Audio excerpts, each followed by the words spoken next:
Mr. Callahan, per the amended covenants, conditions, and restrictions filed with the county on May 14th, this farm, as you for and as you call it, is now under the purview of the Oakwood Bluffs Homeowners Association. Your barn is in violation of Article 7, Section 4, which prohibits detached structures exceeding 200 square feet. You have 30 days to demolish it, or we will. The words hung in the humid summer air, buzzing with the same malevolent energy as the horseflies dancing around my boots. The woman who spoke them, a plus-size figure squeezed into a pastel pink pantsuit, held a clipboard like a scepter. Her name was Karen, and the plastic name badge pinned over her heart proclaimed her president of the HOA next door, a title she clearly believed granted her dominion over all she surveyed, including my 340 acres of family land. Her face was a mask of smug certainty, her eyes scanning the weathered timber of my great-grandfather's barn as if it were a pile of garbage she couldn't wait to have hauled away. The sheer audacity of it almost knocked the breath from my lungs. I had spent 25 years in the Army Corps of Engineers, dealing with complex contracts, hostile negotiations, and literal insurgents. But nothing had prepared me for the territorial aggression of a suburban HOA president high on her own perceived power. She had crossed my property line, marched up my gravel driveway, and was now standing 10 feet from my front porch, trying to tell me to tear down a piece of my family's soul. The barn was older than the state itself, built by hand with timber felled from this very land. It had survived blizzards, floods, and a lightning strike in '78, and now this woman in orthopedic sandals was condemning it to death by bureaucracy. Ever had someone try to steal your family's legacy right out from under you with a piece of paper and a condescending smile? It's a feeling that lights a fire deep in your gut. Hit that subscribe button and let me know in the comments where you're watching from. And if you've got one, tell me your own HOA nightmare. You are not going to believe how this story ends because I decided right then and there, looking at the self-satisfied smirk on her face, that this wasn't just a misunderstanding. This was a declaration of war, and I had no intention of losing. I took a slow, deliberate breath, letting the familiar scent of hay and damp earth ground me. My gaze drifted past her over the manicured identical lawns of Oakwood Bluffs, a sea of beige houses that had sprung up over the last 5 years, swallowing the adjacent pasture land. That developer had tried to buy our farm too. My father, his hands gnarled from a lifetime of work but his will made of iron, had sent him packing with a few choice words my mother later made him apologize for. Now Dad was gone and the farm was mine. It seemed the developer's ambition had simply been passed down to the new queen of the cul-de-sac. I finally let my eyes settle back on Karen. "Ma'am," I said, my voice dangerously calm, "you are trespassing on private property.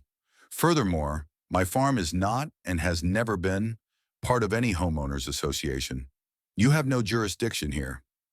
I took a step off the porch, my worn work boots crunching on the gravel. "I suggest you return to your side of the fence before you say something you'll regret even more." Her smirk faltered for a fraction of a second, replaced by a flicker of indignation. She puffed out her chest, the pink fabric of her jacket straining at the buttons. "I am not trespassing. I am conducting official HOA business. This document," she shook the clipboard, rattling the papers clipped to it, "is a legally filed amendment. Your property was annexed. It's all perfectly legal. We had it reviewed by our attorney." She pointed a perfectly manicured finger toward the barn. "That structure is an eyesore. It lowers property values. It's a haven for vermin. It has to go. The community demands it." The community. I glanced again at the rows of silent houses, their windows like vacant eyes. I doubted the community had any idea their fearless leader was attempting a hostile takeover of a 340-acre farm. This reeked of a personal crusade. "Let me see that document," I said, holding out my hand. For a moment she looked like she might refuse, clutching the clipboard to her chest as if it were the crown jewels. But my stare, a look I'd perfected over years of dealing with stubborn contractors and recalcitrant lieutenants, held firm. Reluctantly, she unclipped a sheaf of papers and handed them over. The top page was a letter, addressed to me but clearly never mailed, detailing the violation and the 30-day demolition order. Beneath it was a copy of something titled Third Amendment to the Covenants, Conditions, and Restrictions of Oakwood Bluffs. I scanned the text, my eyes jumping over the dense legalese. Then I saw it. A new section, 15B, titled Annexation of Adjacent Unincorporated Properties. It was a convoluted paragraph that seemed to grant the HOA board the authority to absorb contiguous parcels of land if they were deemed detrimental to the aesthetic and financial well-being of the association. It was utter nonsense. Legally, it was the equivalent of me declaring my neighbor's house was now my guest room because I didn't like his choice of paint color. But it was typed up, formatted, and attached to a document that had a county filing stamp on it. Someone had gone to a lot of trouble to make this look real. My blood ran cold, but my face remained a mask of stone. This wasn't just a crazy lady with a clipboard. This was a calculated, premeditated attack. She hadn't just made up a rule. She tried to create a legal foundation, however fraudulent, to back it up. "This is a fabrication," I said, my voice flat. I handed the papers back to her. "You have no authority here. The Callahan farm is not part of your little kingdom. Now for the last time, get off my land." A splotchy red flush crept up her neck. The mask of civility was gone, replaced by pure, unadulterated rage. "You will regret this, Mr. Callahan. We have a process. You will receive official notice of the fines. They will accrue daily. We will place a lien on your property. We will see you in court. You can't fight the entire community." She spun on her heel, her movement surprisingly quick for her size, and marched back toward the invisible line that separated my world from hers. As she reached the edge of my property, she turned back one last time, her voice shrill. 30 days, Mr. Callahan. The clock is ticking." I watched her disappear between two identical beige houses, the pink of her pantsuit a fading blotch against the bland landscape. I stood there for a long time, the silence of the farm settling around me once more. The lowing of my cattle in the far pasture, the caw of a crow from the old oak tree, the whisper of the wind through the corn. These were the sounds of my home, my heritage. And I would burn the whole world down before I let someone like her take it away. The clock wasn't just ticking for me, it was ticking for her. She just didn't know it yet. I went back inside, the fraudulent papers still feeling like a toxic residue on my hands, even though I'd given them back. The screen door slammed shut behind me with a familiar creak that usually brought me comfort, but now sounded like a starting gun. My wife Sarah was at the kitchen table, a laptop open in front of her, a half-empty mug of coffee by her side. She was a paralegal, sharp as a tack, and with a built-in detector for bureaucratic nonsense that was second to none. She looked up, her brow furrowed with concern. "Who was that? I saw some woman in a truly unfortunate pantsuit yelling at you from the driveway." I dropped into the chair opposite her, the adrenaline from the confrontation starting to curdle into a cold, hard knot in my stomach. "That," I said, rubbing my temples, "was Karen, president of the Oakwood Bluffs HOA. She informed me that we have been annexed and that I have 30 days to tear down the barn." Sarah stared at me, her mouth slightly agape. Then she burst out laughing. It wasn't a mean laugh, but one of pure, unadulterated disbelief. "Annexed? Jack, that's not a thing. An HOA can't just annex a 340-acre farm that's been in your family since before the county was even incorporated." Did she fall and hit her head? Her laughter was a relief, but the cold knot in my gut didn't dissolve. "I wish it were that simple, Sar. She had paperwork. It looked official, stamped by the county clerk's office. Something about an amendment to their C&Rs. Sarah's smile vanished, her professional instincts kicking in. "Let me guess. Annexation of adjacent unincorporated properties?" I nodded, impressed. "How did you know?" It's a classic overreach tactic from a boilerplate HOA document generator. Most lawyers strike it out because it's completely unenforceable and just invites lawsuits. Their attorney is either an idiot or he's in on it. She pushed her laptop aside and leaned forward, her expression now serious. "Jack, this is more than just a crazy neighbor. This is planned. Someone paid a filing fee at the county office to get that amendment recorded. That takes intent." We spent the next hour with me recounting every detail of the conversation, every word on the paper she'd shown me. Sarah listened, her fingers steepled, her gaze fixed on the middle distance as she processed the information. When I finished, she was silent for a moment. "Okay," she said, her voice all business. "First thing tomorrow, you're going to the county records office. I want a full title search on our property, going back to the original land grant. I also want a copy of every single document ever filed by the Oakwood Bluffs HOA, especially their original articles of incorporation and all subsequent amendments. Don't talk to the clerks about the situation. Just get the documents. We fight with paper first." That night I couldn't sleep. I lay in bed staring at the ceiling, the shadows of the old maple tree outside dancing on the plaster. Every creak of the old house was a reminder of the generations that had come before me. My great-grandfather, who built the barn. My grandfather, who saved the farm during the Depression. My father, who fought off developers with righteous indignation. And now it was my turn. My enemy wasn't a bank or a drought. It was a woman in a pink pantsuit, armed with a clipboard and a delusional sense of power. The next morning, I was at the county courthouse before the doors even opened. The records room was a quiet, dusty place that smelled of old paper and decaying glue. I spent hours hunched over a microfiche reader, my eyes burning as I scrolled through decades of deeds, easements, and surveys. The chain of title for our farm was unbroken, a clean line stretching back to 1888. There were no covenants, no restrictions, no mention of any homeowners association. It was sovereign, just as it had always been. Then I pulled the file for Oakwood Bluffs. It was thick. I started with the original CC and Rs filed by the developer, a massive corporation called Omnibuild. It was standard stuff, pages and pages of rules about lawn height, fence materials, and the approved shades of beige for exterior paint. I found the section on annexation. Just as Sarah had predicted, the boilerplate language was there, but it was much more restrictive than what Karen had shown me. It required a vote of 75% of the existing homeowners and the voluntary written consent of the owner of the property to be annexed. There was no mention of a unilateral board action based on aesthetic detriment. I kept digging, pulling every amendment they had ever filed. There were two. The first clarified rules about satellite dishes. The second was the one Karen had brandished. It was filed just 6 weeks ago. I read it carefully. The new section, 15B, was a complete fabrication, a grotesque twisting of the original language. The requirement for homeowner consent was gone, replaced by the vague and subjective detrimental clause.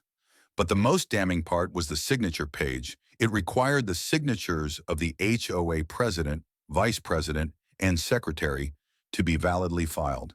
Karen's signature was there, a loopy, arrogant scrawl. The vice president's signature was there too, but the space for the secretary was signed K. Maxwell by proxy. Karen's full name was Karen Maxwell. She had signed for the secretary. I felt a surge of adrenaline. This was it. This was the crack in her armor. Whether the secretary was aware of this or not, it was a procedural violation at best, an outright forgery at worst. I paid for certified copies of everything. Our unblemished deed, the HOA's original covenants, and the fraudulent Third Amendment. As I walked out of the courthouse and into the bright sunlight, the heavy stack of papers in my briefcase felt like ammunition. The war of paper had begun, and I had just secured my first major victory. Karen thought she was playing checkers. She was about to find out I play chess. Back home, I spread the documents across the expansive oak dining table. The certified copies from the county office, with their gold seals and ribbons, looked formidable. Sarah came and stood beside me, her expert eye quickly scanning the pages. She tapped a perfectly manicured nail on the signature page of the Third Amendment. "By proxy," she read aloud, a slow, predatory smile spreading across her face. "Oh, Karen, you foolish, foolish woman. You can't just sign for someone else by proxy on a legal filing like this unless you have a notarized power of attorney specifically granting you that authority for that exact purpose. And even then, it's sloppy as hell." She looked at me, her eyes gleaming. "This is our leverage. This document, the very foundation of her entire claim, is fraudulent on its face.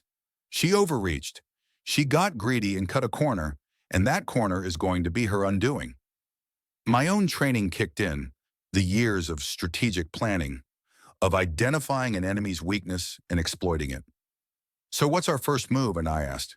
We don't just want to defend. We need to go on the offensive. We need to dismantle her power base. Sarah nodded, already thinking several steps ahead. Exactly. A simple cease and desist isn't enough. She'll just rally her board and claim you're the one harassing them.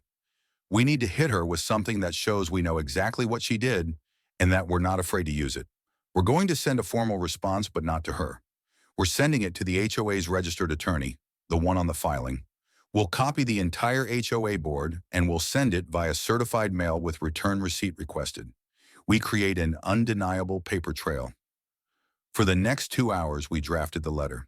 It was a masterpiece of controlled aggression. It didn't yell or make threats. Instead, it calmly and methodically laid out the facts. It cited the original, unencumbered deed to the Callahan farm. It quoted the annexation clause from the HOA's own original CC and RS, highlighting the requirement for homeowner consent. And then, the killing blow. It pointed out the procedural irregularities on the signature page of the Third Amendment, specifically questioning the validity of the proxy signature for the board secretary and politely requesting a copy of the notarized power of attorney that authorized it.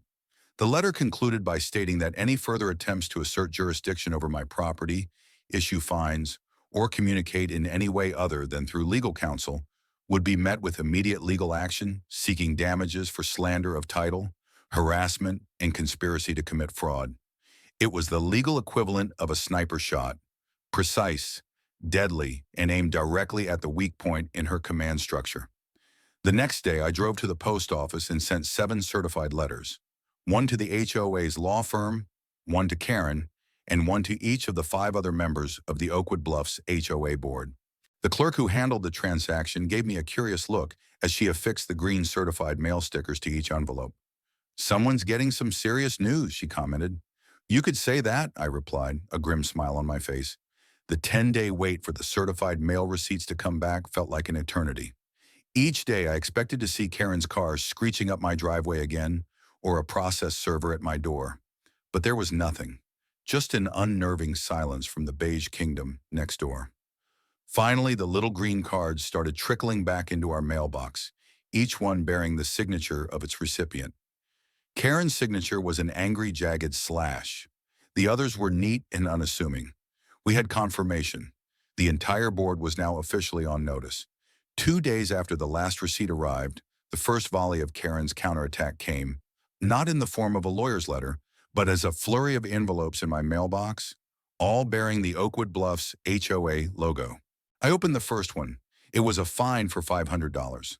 The violation, unapproved agricultural vehicle in public view, with a blurry photo of my John Deere tractor parked next to the barn. The next was for $250 for improper maintenance of landscape, referring to the hayfield that bordered their property. Another for $1,000 for the unapproved outbuilding, the barn. In total, there were 5 letters, levying fines that amounted to $2,750, with a note at the bottom stating that they would accrue daily until the violations were cured. It was so absurd I almost laughed. She was ignoring our legal letter entirely, pretending it didn't exist. She was trying to bury me in paper, to create a massive, intimidating debt that would force me to capitulate. "She's doubling down," I said to Sarah, laying the violation notices out on the table like a losing hand of poker. "She's calling our bluff." Sarah picked up the notice about the tractor. "This is beautiful," she said, her voice filled with a dark, satisfied glee. "This is harassment. It's evidence. Each one of these ridiculous fines is another nail in her coffin. She's ignoring her own legal counsel's likely advice to stand down. This is personal for her now, which means she's going to get sloppy." She looked at me. "Don't pay them. Don't even respond to them. Just file them.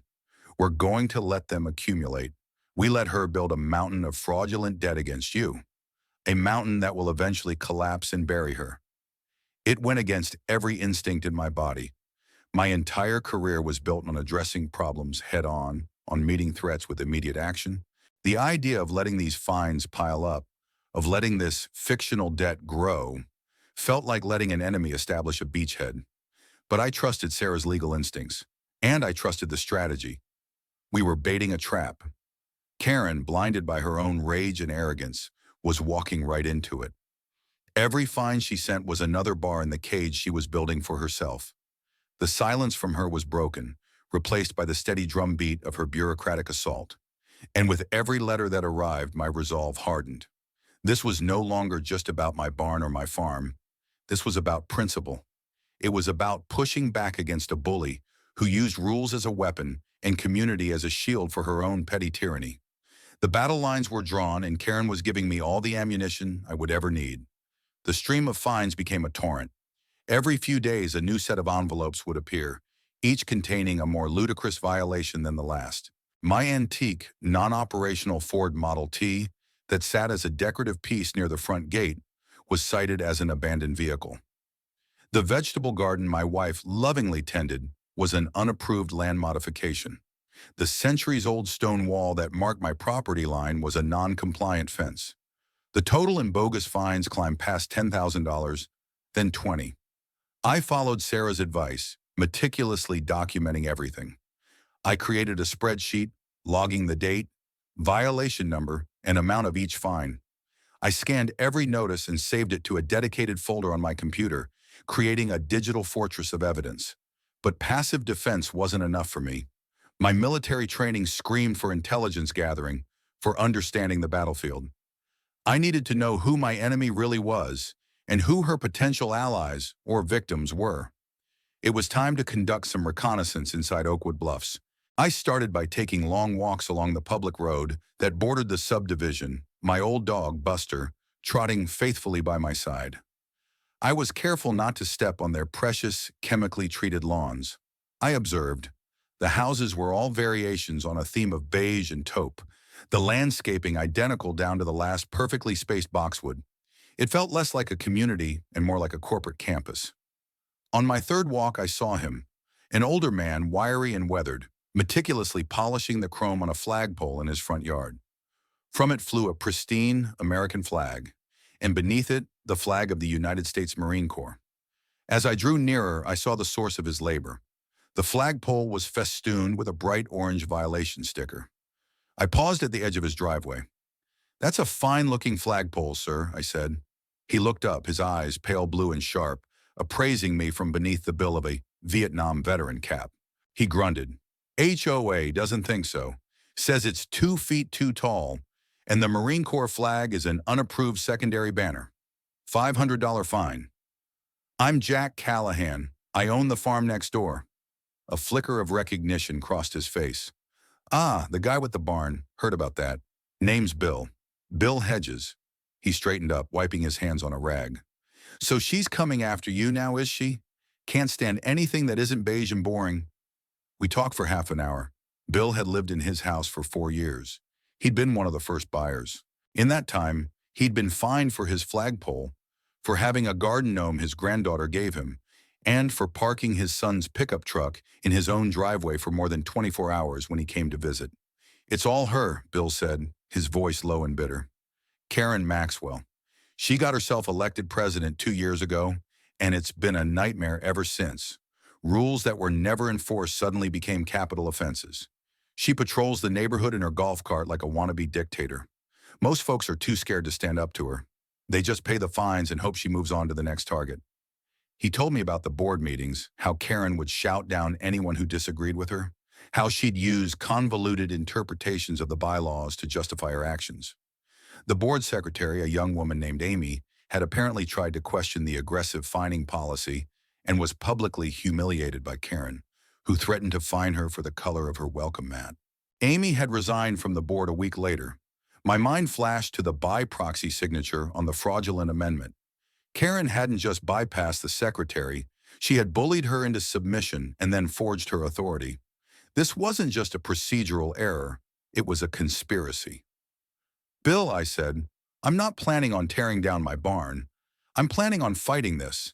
And I think Karen has broken some serious rules, maybe even some laws to come after me." Bill looked at me, a long, hard look. He saw the uniform in my posture, the resolve in my eyes. "What do you need?" he asked simply. "Information," I said, "and maybe, when the time is right, allies." Bill gave a curt nod. I know a few people here who are fed up. A young family, the Garcias, she's been fining them into oblivion over their kid's playset. An ER nurse who works nights, Karen tried to have her car towed because she said it was parked during quiet hours. Give me a few days. I'll make some quiet calls. As I walked away, I felt a shift in the dynamic. I wasn't just a lone farmer fighting an HOA anymore. I was beginning to build a coalition. Karen's reign of terror had created a resistance movement just waiting for a leader. That evening, I made a call of my own. Marcus, it's Jack. There was a pause on the other end of the line, then a booming laugh. Jack Callahan, you old dog. I haven't heard from you since you were trying to get a bridge built over a swamp full of endangered salamanders. Don't tell me you're in trouble again. Marcus Thorne had been my JAG officer back in the Corps, a brilliant, tenacious lawyer from a South Boston family who could quote contract law and Shakespeare with equal fluency. After leaving the service, he'd become a partner at a high-powered real estate law firm in the city. I might have a situation, I said. I spent the next 20 minutes laying out the entire story, from Karen's first appearance to the fraudulent amendment in the mountain of bogus fines. I could almost hear the gears turning in Marcus's head over the phone. When I finished, there was a long silence. Jack, he finally said, his voice no longer booming but sharp and focused. This is not a situation. This is a gift. This woman is a plaintiff's attorney's dream. She's arrogant, sloppy, and has created a paper trail a mile long. So you'll take the case? Take the case? Jack, I'm going to do this pro bono. This is the kind of case that reminds me why I became a lawyer in the first place. This isn't about money. This is about justice. Fax me everything you have. Every letter, every fine, every certified receipt. We're not just going to get these fines thrown out. We're going to dismantle her entire corrupt operation. We're going to countersue for slander of title, abuse of process, and intentional infliction of emotional distress. And we're going to name her personally, not just the HOA. We're going to pierce the corporate veil. Hearing Marcus's voice, filled with righteous fire, was like calling in an airstrike. The ground war of attrition was about to become an overwhelming show of force.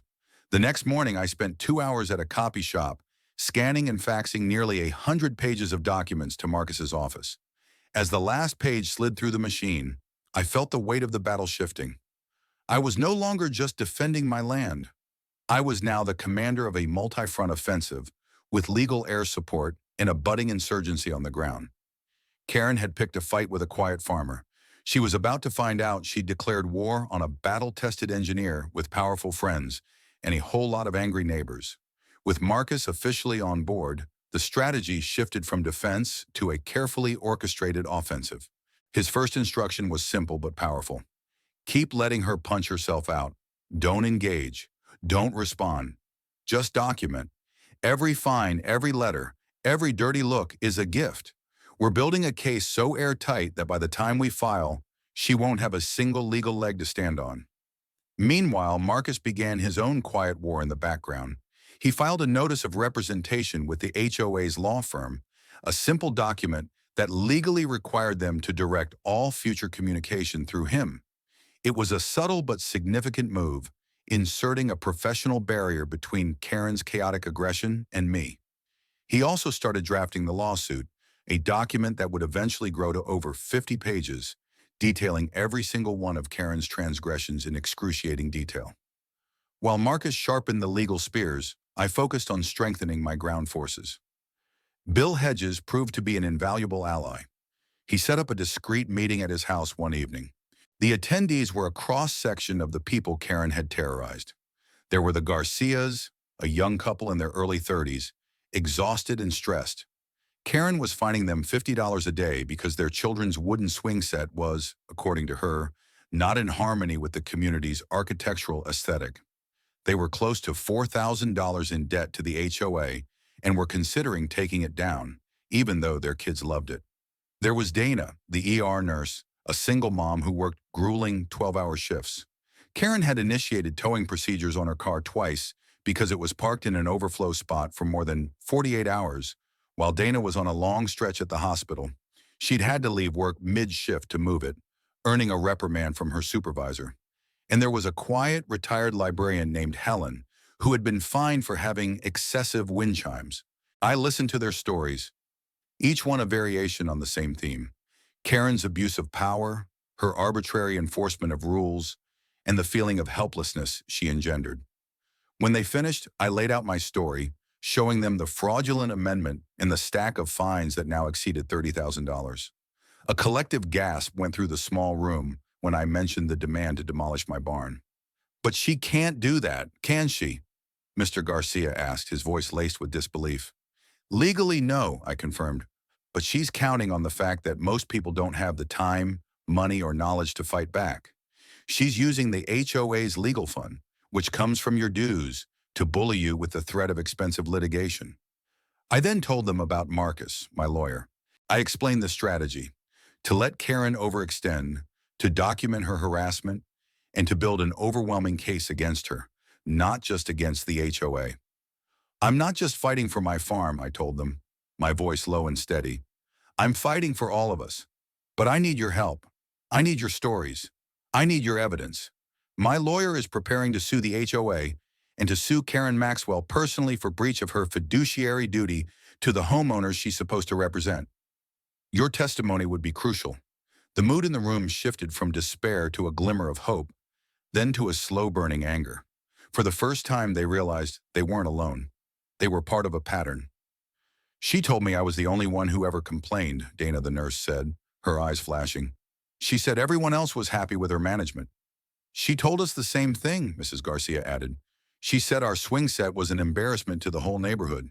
It was a classic isolation tactic. By making each victim feel like they were the sole problem, she maintained control. Now in Bill's living room, that control was beginning to crumble. Over the next week, they secretly gathered their evidence. The Garcias provided copies of every fine and the angry emails Karen had sent them.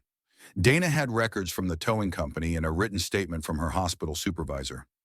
Helen, the librarian, had meticulously kept a journal of every interaction she'd had with Karen. Bill even managed to get a statement from Amy, the former board secretary, who confirmed under condition of anonymity that she had never authorized Karen to sign the Third Amendment on her behalf and had resigned due to Karen's hostile and unethical behavior. I scanned every document and forwarded it all to Marcus. The case file grew, becoming a damning indictment of Karen's reign. Then Karen escalated. She must have been furious that her fines were being ignored and that her own lawyers were now stonewalling her due to Marcus's notice of representation. She decided to take matters into her own hands. One Tuesday morning, a massive tow truck from a notoriously predatory company rumbled up my driveway. I was in the workshop sharpening the blades on my mower when I heard the diesel engine and the hiss of air brakes. I walked out to see the driver, a burly man with a clipboard, already hooking a chain to the axle of my grandfather's antique Ford Model T. "What do you think you're doing?" I demanded, my voice dangerously level. The driver grunted, not even looking at me. "Got a removal order from the Oakwood Bluffs HOA. Abandoned vehicle." "This is private property," I said, stepping between him and the car. "And that vehicle is not abandoned. It's an antique. Now unhook it and get off my land before I call the sheriff." "Look, pal," he sneered, "the order is signed by the HOA president. It's a private tow. It's civil. Cops won't do nothing. Now step aside." He was wrong. A private tow from private property without the property owner's consent is theft. I pulled out my phone and dialed 911. "Yes, I'd like to report a grand theft auto in progress at 1515 Old County Road." I gave my address and a description of the tow truck and driver. The driver's smug expression faltered. "Hey, what are you doing?" "It's a legal tow." "We'll let the sheriff sort that out," I said calmly, my phone camera now recording the entire scene. A county sheriff's deputy arrived within 10 minutes. He was young, but had a no-nonsense air about him. The tow truck driver immediately started pleading his case, waiving the work order signed by Karen Maxwell, president. I presented the deputy with my property deed and my driver's license. "Deputy," I said, "this man is attempting to steal my private property from my land at the direction of a woman who has no legal authority here. This is part of an ongoing campaign of harassment, which is already the subject of pending litigation." The deputy looked from the tow order to my deed, then back to the tow truck driver. He sighed, the weary sigh of a man who deals with HOA drama far too often. Sir, he said to the driver, this is a 340-acre farm. The HOA's jurisdiction ends at that tree line over there. You are trespassing, and if you don't unhook that vehicle and leave immediately, I'm going to arrest you for attempted theft. Am I clear? The driver's face went pale. He muttered something under his breath, quickly unhooked the chain from the Model T, packed up his gear, and got back in his truck. He backed out of my driveway so fast he nearly took out my mailbox. The deputy tipped his hat to me. Looks like you've got yourself a real problem with that HOA, sir. I'm working on it, deputy, I said. I'm working on it. I sent the video of the confrontation to Marcus. His email response was a single word: checkmate. Karen had just escalated from civil harassment to attempted criminal action. She had crossed a line from which there was no retreat. The trap was set. Now it was time to spring it. The attempted theft of my grandfather's car was the tipping point. It was a public, undeniable act of aggression that couldn't be buried in paperwork or explained away as a misunderstanding. Marcus agreed. She's handed us the keys to the kingdom, Jack, he said over the phone, his voice buzzing with legal excitement. We have her on record directing a third party to commit a crime on your property. This moves beyond a simple civil dispute. It's time to go public. Marcus had a contact, a seasoned investigative reporter at the largest TV station in the state capital named Jessica Riley. She had a reputation for sinking her teeth into stories about consumer fraud and bureaucratic abuse and not letting go. He gave her a call, framing the story not just as a wacky HOA feud, but as a serious case of property rights infringement and potential corporate malfeasance. Jessica was intrigued. She agreed to meet with me. The next day, a discreet black sedan pulled up my driveway. Jessica Riley was sharp, professional, and had an air of skepticism that I respected. She wasn't there to be my friend. She was there to find the truth. I invited her into the house where Sarah and I had prepared the dining table. It was no longer just a collection of documents. It was a curated exhibit of Karen's madness. We had the fraudulent amendment, the mountain of fines, the video of the tow truck incident queued up on a laptop, and written notarized statements from Bill, the Garcias, Dana, and the other afflicted neighbors. I walked Jessica through the timeline, starting with Karen's first visit and her demand to demolish the barn. I laid out the evidence piece by piece, just as I would have briefed a commanding officer. I wasn't emotional or hyperbolic. I just presented the facts, the documents, and the videos, letting them speak for themselves. I showed her the by proxy signature. I showed her the fines for my hayfield and my wife's vegetable garden. I played the video of the deputy sheriff ordering the tow truck driver off my land. As she absorbed it all, her professional skepticism slowly melted away, replaced by a look of focused intensity. This was a story, a big one. And the HOA's official response to all this? She asked, her pen poised over her notebook. Their lawyer has been instructed by my lawyer not to communicate with me directly, I explained. And as for Karen Maxwell, her response has been to escalate. After we sent a legal letter questioning the fraudulent amendment, she buried me in these fines. After her own lawyers were sidelined, she tried to have my property illegally seized. Jessica then spent an hour on the phone, off the record, with Bill Hedges and Dana the nurse. Their corroborating stories of harassment and intimidation painted a picture of a pattern of abuse, with me as simply the latest and most ambitious target. Her last call was to Karen Maxwell herself. She put the phone on speaker. Ms. Maxwell, this is Jessica Riley with Channel 8 News. I'm doing a story about a dispute between the Oakwood Bluffs HOA and a neighboring farm owner, Mr. Jack Callahan. He alleges that the HOA is attempting to illegally annex his property and has demanded he demolish a historic barn. Karen's voice came through the speaker, dripping with condescension. Mr. Callahan is a disgruntled property owner who refuses to comply with community standards. Our association has a right and a duty to protect our property values, which his dilapidated farm severely impacts. Everything we have done is perfectly legal and has been approved by our board and our attorneys. About that, Jessica said, her tone smooth as silk. I have a copy of the Third Amendment, which you filed, that claims to annex his property. It appears to be signed by you on behalf of the board secretary. Can you confirm you had her legal authorization to do so? There was a sudden, sharp silence on the other end of the line. Our internal board procedures are not a matter for public discussion, Karen finally snapped. And what about the fines, Ms. Maxwell? Fines for his tractor, his vegetable garden, and the incident yesterday where you dispatched a tow truck to remove a vehicle from his private property? That man is a menace. Karen's voice rose, losing its practiced composure. He is thumbing his nose at this entire community. Those fines are valid, and that vehicle was an abandoned wreck in public view. Even though it was on his own 340-acre property, miles from your HOA, Jessica pressed. He is, Karen sputtered, he is a problem that we are dealing with through the proper channels. I have no further comment. You are twisting the facts. The line went dead. Jessica switched off the speakerphone, a grimly satisfied look on her face. Okay, she said. I have everything I need. The story aired 2 nights later on the 6 o'clock news. It was the lead segment. It opened with a dramatic drone shot, soaring over the cookie-cutter houses of Oakwood Bluffs before crossing the tree line to reveal the rustic beauty of my farm and the proud, weathered barn. Jessica Riley's voiceover was devastatingly effective. A battle is brewing in Williamson County. On one side, a historic family farm. On the other, a modern homeowners association. And at the center of it all, accusations of a hostile takeover, fraudulent documents, and a campaign of intimidation. The segment was a masterclass in journalistic storytelling.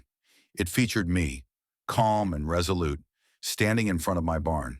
It showed close-ups of the absurd fines. It included an interview with a visibly emotional Mrs. Garcia, talking about the stress the fight over her children's swing set had caused.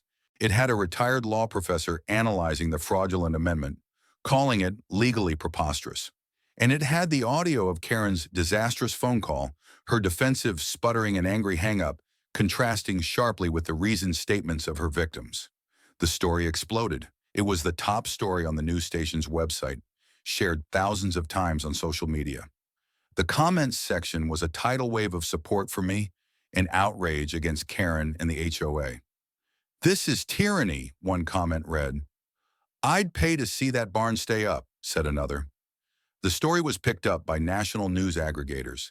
Suddenly, the battle for the Callahan farm was a national symbol of the fight against HOA overreach.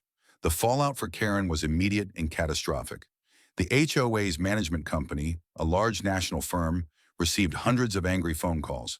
The other board members, who had been content to let Karen run the show, were suddenly facing a public relations nightmare. Their names hadn't been mentioned in the story, but they were guilty by association. Within 24 hours of the story airing, Marcus received a call. It was from a senior partner at the law firm representing the HOA. His tone was no longer dismissive. It was panicked. "We need to talk," the lawyer said.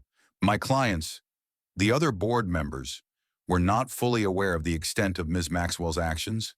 They wish to resolve this." The public exposure had broken her shield. The community she claimed to represent was now openly condemning her. The board members she had dominated were now running for cover. Karen Maxwell was no longer a queen on a throne.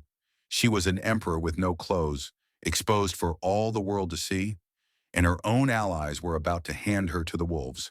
The news story was the catalyst that turned the tide of the war, but the final decisive battle was yet to be fought. Marcus's phone call with the HOA's panicked lawyer set the stage for the endgame. The other board members, desperate to distance themselves from the public relations inferno Karen had created, were ready to make a deal. But Marcus wasn't interested in a simple settlement. He wanted total surrender and a permanent solution. "They're scared, Jack," he told me. "They're ready to throw Karen under the bus to save themselves. We're not going to let them off that easy. They were complicit through their inaction. They have a fiduciary duty they failed to uphold. We're going to leverage this to get everything we want." Marcus's demand was simple. The HOA would hold an emergency meeting to formally rescind the fraudulent Third Amendment. They would issue a public apology to me and the other residents who had been targeted. They would expunge every fine levied by Karen against me, the Garcias, Bill, Dana, and anyone else. And they would cover all of my legal fees, even though Marcus was working pro bono. The money would instead be donated to a veterans charity. In return, we would agree not to sue the HOA as an entity or the other board members individually. The key phrase was, the other board members. The offer of immunity did not extend to Karen Maxwell. The lawsuit against her, personally, for fraud, abuse of process, and slander of title would proceed. The HOA's lawyers, seeing a chance to cut their losses and cauterize the wound, quickly agreed. They forced the terrified board members to accept the terms. The emergency meeting was scheduled for the following week, but Karen wasn't going down without a fight. Cut off by her own lawyers and abandoned by her board, she went on a scorched earth campaign. She posted a long, rambling screed on the HOA's community Facebook page, accusing me of being a bully, of manipulating the media, and of trying to destroy their peaceful neighborhood. She called Jessica Riley a biased hack and accused the other board members of being spineless cowards. It was a spectacular public meltdown. The post was flooded with negative comments, many from residents of Oakwood Bluffs, who were finally finding the courage to speak out. The post was deleted by the page administrator within an hour, but the damage was done. She had alienated her last remaining shreds of support. Then Marcus deployed his final weapon, the deposition.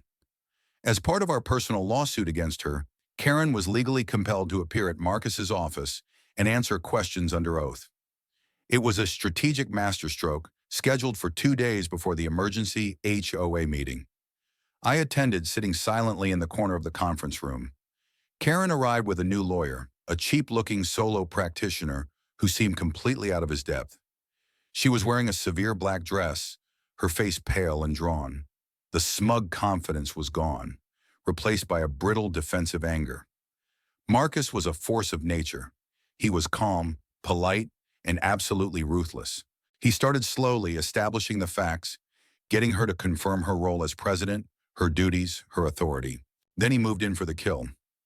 Ms. Maxwell, I'm showing you what has been marked as Exhibit A, a certified copy of the Third Amendment to the CC and RS of the Oakwood Bluffs HOA. Is this your signature here as president? Yes, she said through gritted teeth.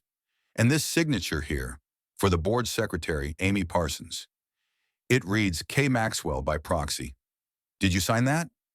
Her lawyer tried to object, but Marcus shut him down. It's a simple question, counsel. Did she sign it? Yes, Karen mumbled. And did you have a notarized power of attorney from Ms. Parsons granting you the authority to sign legal documents on her behalf? She told me I could, on the phone. So you have no written authorization, no legal document? It was a verbal agreement. Ms. Maxwell, are you aware that a verbal agreement is not sufficient for the execution of a recorded legal instrument affecting real property? Are you aware that signing a legal document on behalf of another person without their express written authority can be considered forgery? Her face went white. Her lawyer was frantically shuffling papers, but he had nothing. Marcus then walked her through the fines. He brought out the photos of my tractor, my vegetable garden, the Garcia's swing set. Ms. Maxwell, under what provision of the CC and Rs is a homeowner prohibited from growing vegetables on their own property? It affects the aesthetic harmony, she stammered. Please point to the specific article and section, Ms. Maxwell. She couldn't. She flipped aimlessly through the thick binder of HOA rules, her hands trembling.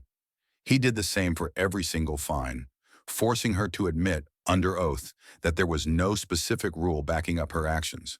She had simply invented them, weaponizing vague clauses about harmony and nuisance to punish people she didn't like. The final part of the deposition focused on the tow truck. Ms. Maxwell, did you contact A1 Predatory Towing and instruct them to enter Mr. Callahan's private property and seize his vehicle? It was an abandoned vehicle. It was a nuisance. A nuisance to whom, Ms. Maxwell? It was located a quarter of a mile from your nearest property line on a 340-acre farm.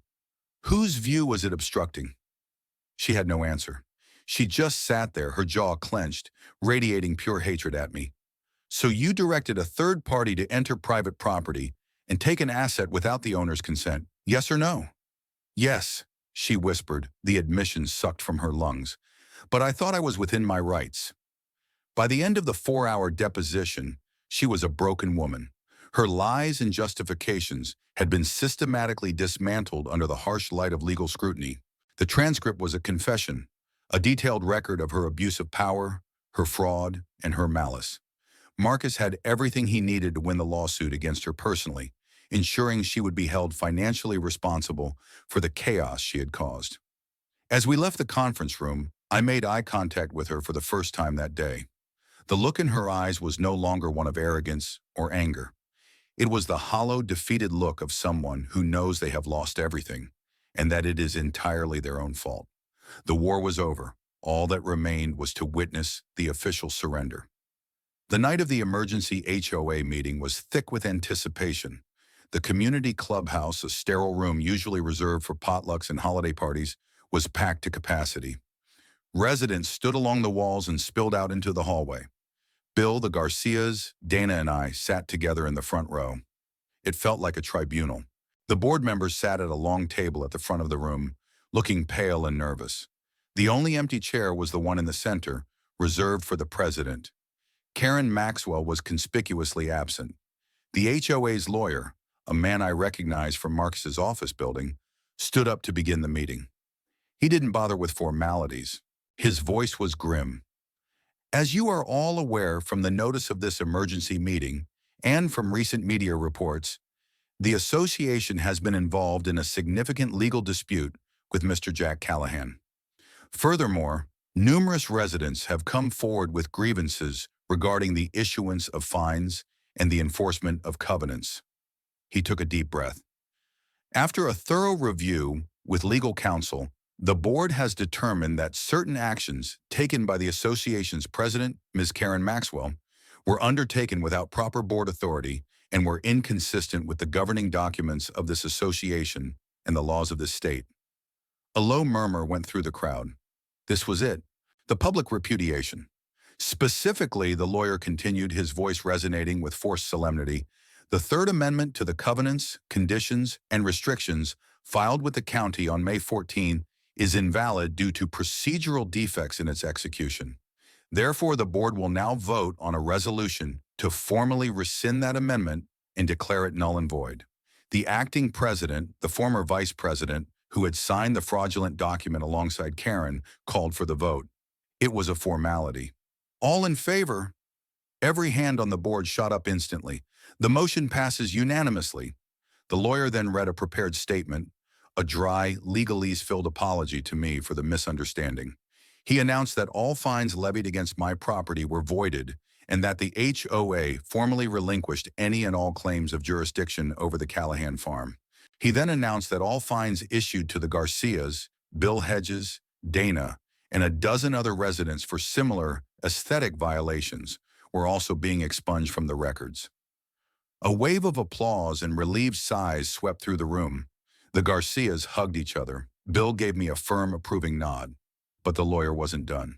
Finally, as a result of these events, the board has received and accepted the resignation of Ms. Karen Maxwell as president and as a member of the board of directors, effective immediately. The room erupted. It wasn't just polite applause. It was a genuine, cathartic cheer. The reign of terror was officially over. After the meeting, as people were celebrating and shaking my hand, the acting president approached me. He was a man in his late 60s, a retired accountant who had clearly been swept up in Karen's wake. He looked deeply embarrassed. "Mr. Callahan," he said, extending a hand, "on behalf of the board, I am truly sorry. We let her run roughshod over us. We were complacent. It won't happen again." I shook his hand. "Just be better," I said simply. "Serve your community. Don't try to rule it."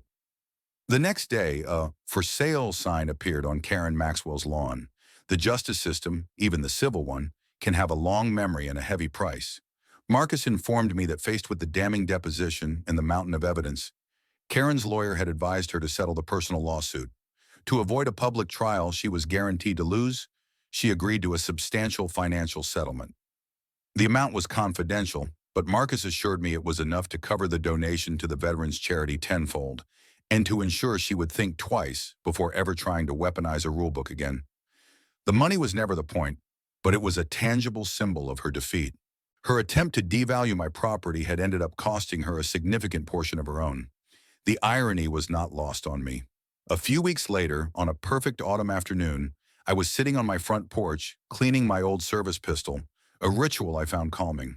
The air was crisp and the leaves on the trees that lined my long driveway were turning brilliant shades of red and gold. I looked out over my land, the same view my father and his father had cherished. The barn stood exactly where it had for over a century, its weathered wood glowing in the afternoon sun. It looked more beautiful than ever. A car I didn't recognize crunched up the gravel drive. It was Bill Hedges. He got out and walked up to the porch. "Afternoon, Jack," he said, a rare smile on his face. "Brought you something." He handed me a small, neatly wrapped package. I opened it. Inside was a simple brass plaque. It read, "The Callahan Barn, EST 1888, still standing." I laughed, a deep, genuine laugh of relief and triumph. "Thank you, Bill. I know just the place for it." We sat there for a while in comfortable silence, two old soldiers looking out at a field that had been successfully defended. The beige houses of Oakwood Bluffs were visible in the distance, but they no longer seemed like a threat. They were just houses now, part of the landscape. A new board had been elected, with Bill as the vice president. The new president was Dana, the ER nurse. The reign of petty tyranny was over, replaced by common sense and decency. The community had healed itself. My family's legacy was safe. The battle had been long and stressful, a war fought not with bullets, but with paper, patience, and principle. And in the end, justice had prevailed. The quiet farmer had won. The barn stood tall, a monument not just to the past, but to the simple, powerful idea that a person's home is their castle, and no self-appointed queen has the right to tear it down.